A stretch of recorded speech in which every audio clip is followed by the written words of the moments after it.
Hello friends, and welcome back to Inconvenience Food. My name is Brooke, and on this channel I talk about food culture in 20th century America, and particularly the rise of processed and convenience foods. I also test out vintage recipes that feature those foods so that we can see if they're any good. Spoiler alert, so far the answer is not really. So if any of that sounds interesting to you, or if you just want to see a middle-aged goth make some weird food, then please consider subscribing to my channel. If you are watching this at the time of upload, happy Halloween. As you can see, we have gone full goth here on Inconvenience Food in honor of the holiday. I know that they say Halloween is like gay Christmas, but it is most definitely also goth Christmas, so happy Halloween to those who celebrate. Today, we are going to talk about the queen, the OG, the grande dame of processed foodstuffs, Betty Crocker. Who was she? Where did she come from? And what did she have against Mexican food?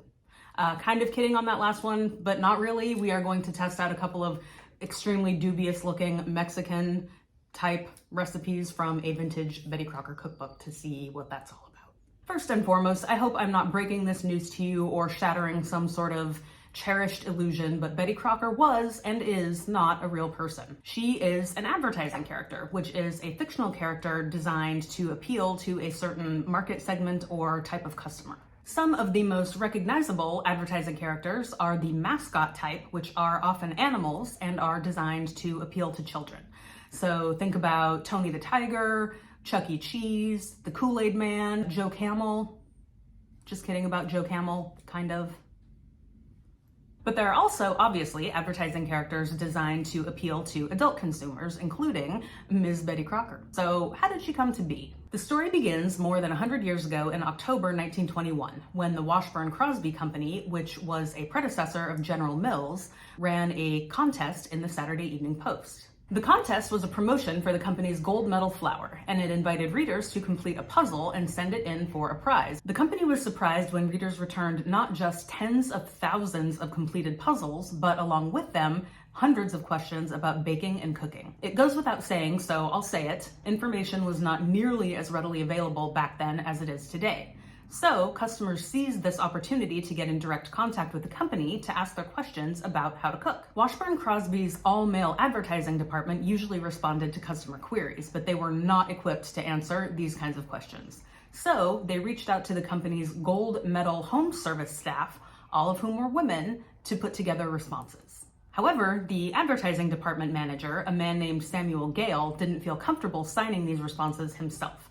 Now, obviously, in the corporate world, company leaders sign their names to all kinds of quotes and, statements that they didn't actually write. That wasn't the issue.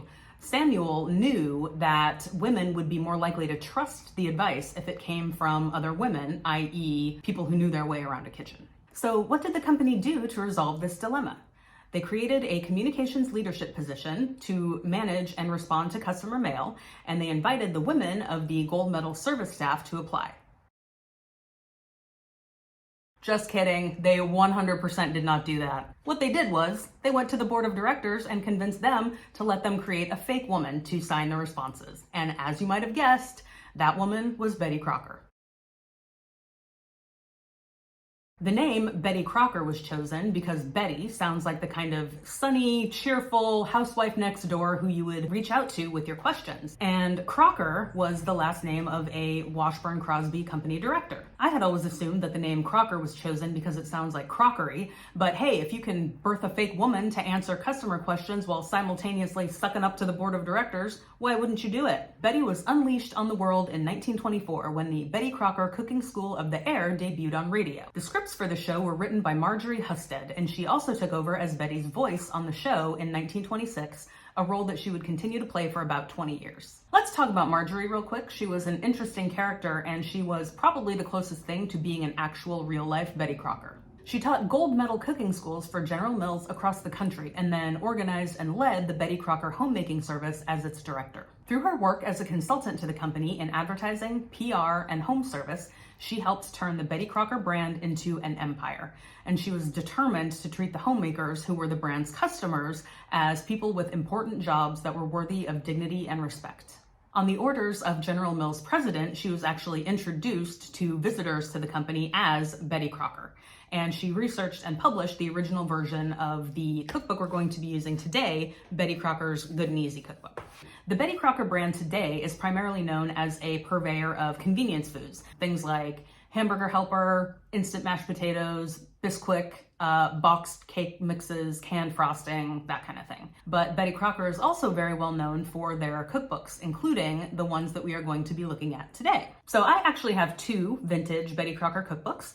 The first is the 1960 edition of the picture cookbook. So this is actually the new picture cookbook. It's actually a fairly legit cooking resource, and the pictures that it includes of the Betty Crocker kitchens are absolutely amazing, and they make me feel like I need a wheelie chair for my kitchen. There's a little bit of problematic advice in there. I, for one, will not be getting up before breakfast every day to put on makeup and perfume in order to raise the morale of the family. No, thank you.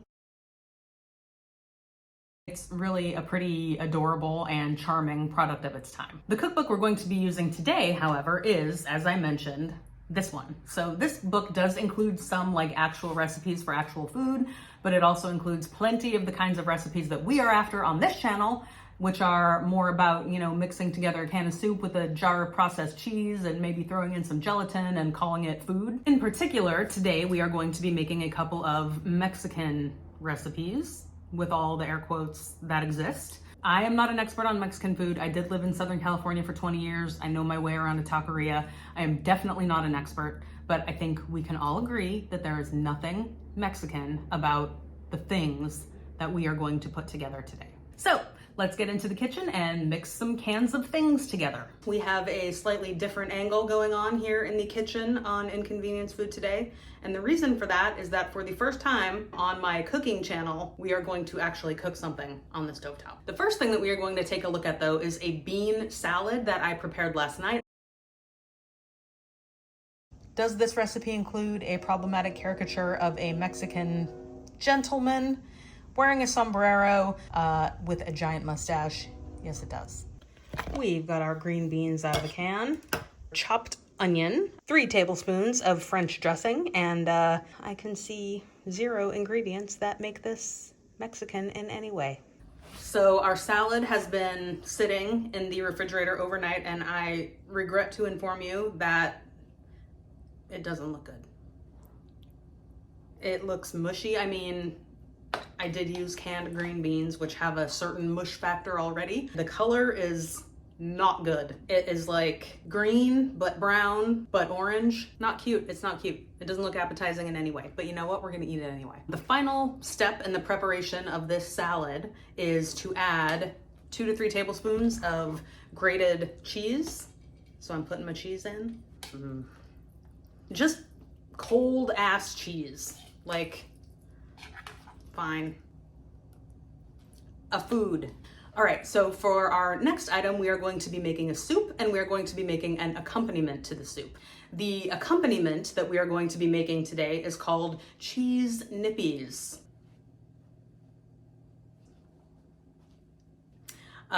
The original recipe calls for Kicks, which apparently do still exist, but they did not exist at my grocery store. So I'm going to be using corn checks. I'm also going to be using Cholula. The recipe calls for Tabasco, but apparently I don't have any. I really try not to substitute ingredients in these recipes because I really want to get the, what they were after.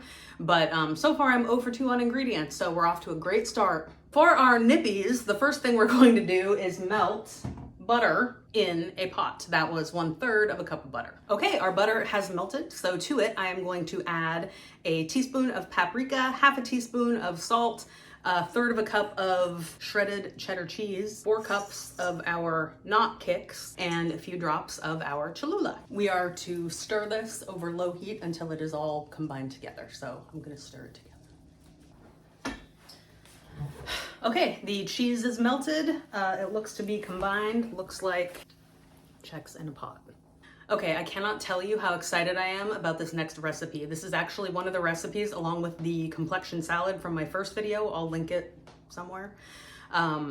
This is actually one of the recipes that inspired me to start this channel because I was like, what the fuck? This recipe is called South of the Border Supper Soup. The ingredients are as follows. 1 can of bean with bacon soup, 1 can of tomato soup, 1 can of chili with no beans, 1 soup can of water, and 1/8 to 1/4 of a teaspoon of garlic powder, which is optional, but you had best believe that we are putting it in. So here we go with our soupery. The instructions are just like, yeah, combine all the soups together and put in some garlic powder. Obviously, I actually kind of like canned chili. Adding our bean with bacon soup, the cornerstone of any authentic Mexican dish. Oh, the texture of this. Oh, did you hear that? The recipe calls for a can of chili without beans, but then you put in a can of bean soup. It's like, no, not those beans, other beans. We need to have beans, but just different beans. A can of tomato soup. Our soup can of water. And our garlic powder. Looks like something. Our soup is steaming, which I think means it's hot enough, so let's dish it up and go see what we have created. All right, let us try out these items that we have prepared on this day. First, let's take a look at our green bean salad. This is a salad, and kindly don't get any ideas otherwise. This is definitely a salad. It's not cute. I'm not hopeful. We'll just leave it at that. Maybe it'll surprise us.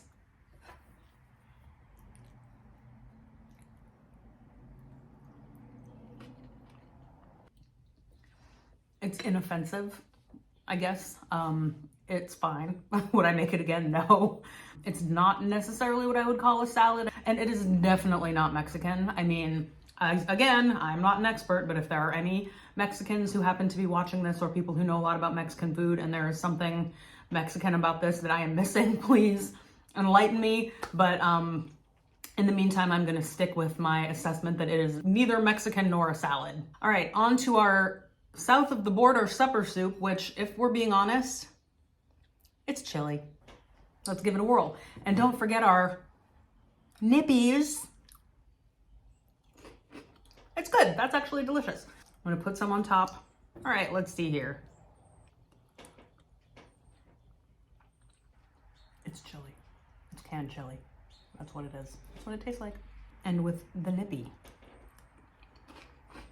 That's actually pretty good. These little guys on top of soup. A+. I would recommend this. Yeah, the soup is, it's chili. That's what it is. It is chili with different beans. Again, is it Mexican? Probably not. I mean, it's as Mexican as canned chili is. How Mexican is that on a scale of 1 to 10? What it boils down to is this. If I were at a restaurant that called itself a Mexican restaurant and these items were on the menu, I would be very, very skeptical, and I would probably get up and walk right out. All right, well, thank you for joining me on this faux Mexican culinary adventure. If you find this kind of content interesting, please consider subscribing to my channel. And until next time, thank you and goodbye. Hi, Birdie, what are you doing? Hop, hop. Hello, are you eating a munchie?